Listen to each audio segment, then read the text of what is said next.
ঠিক আছে ইনশাআল্লাহ। শুধু বাবা মা না, এলাকাবাসী সবাই চায় যে আমি আপনার সন্তানের ফেরত এনে দিতে পারবো না, কিন্তু আমি বিচার করাই দেব।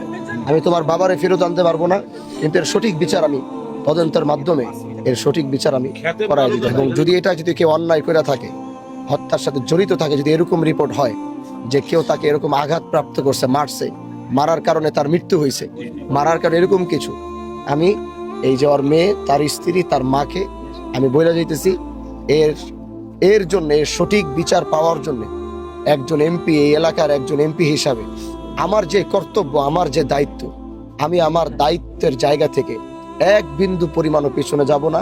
এর সঠিক বিচার কিভাবে করতে হয় সেটা ইনশাআল্লাহ আমি প্রশাসনকে সাথে নিয়ে, আমাদের সর্বস্তরের মানুষকে নিয়ে আমি এই বিচার সুনিশ্চিত করবো ইনশাআল্লাহ।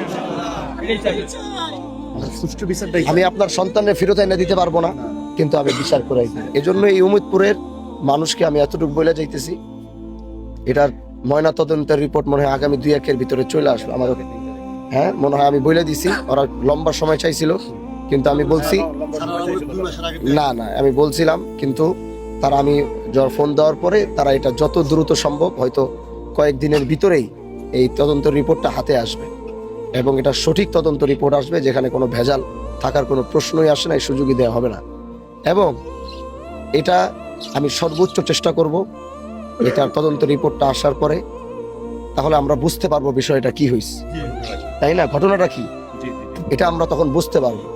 এবং যদি কেউ অন্যায় করে থাকে, হত্যার সাথে জড়িত থাকে, যদি এরকম রিপোর্ট হয় যে কেউ তাকে এরকম আঘাত প্রাপ্ত করছে, মারছে, মারার কারণে তার মৃত্যু হয়েছে, মারার কারণে এরকম কিছু, এর সঠিক বিচার কিভাবে করতে হয় সেটা ইনশাআল্লাহ আমি প্রশাসনকে সাথে নিয়ে, আমাদের সর্বস্তরের মানুষকে নিয়ে আমি এই বিচার সুনিশ্চিত করবো ইনশাআল্লাহ।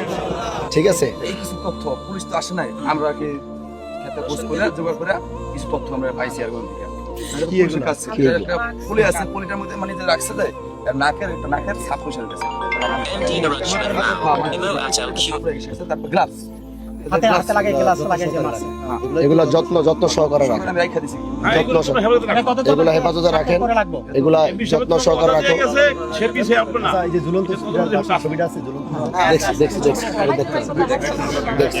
আমাদের সব দেখছি, সব দেখা, আমার সব দেখা শেষ, আমার সব জানা আছে।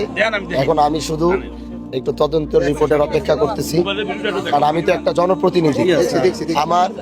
আমার সব জায়গায় আমার স্বচ্ছতার সাথে কাজ করতে হবে, মানে আমার কারণে কারো উপরে যেন অন্যায় জুলুম না হয়ে যায়। এজন্য জনপ্রতিনিধি হিসাবে আমার কিছু দায়িত্বের জায়গা আছে, কিছু জায়গার সিকিউরিটি নিতে হবে, কিছু জায়গার তদন্তের সঠিক রিপোর্ট আমার কাছে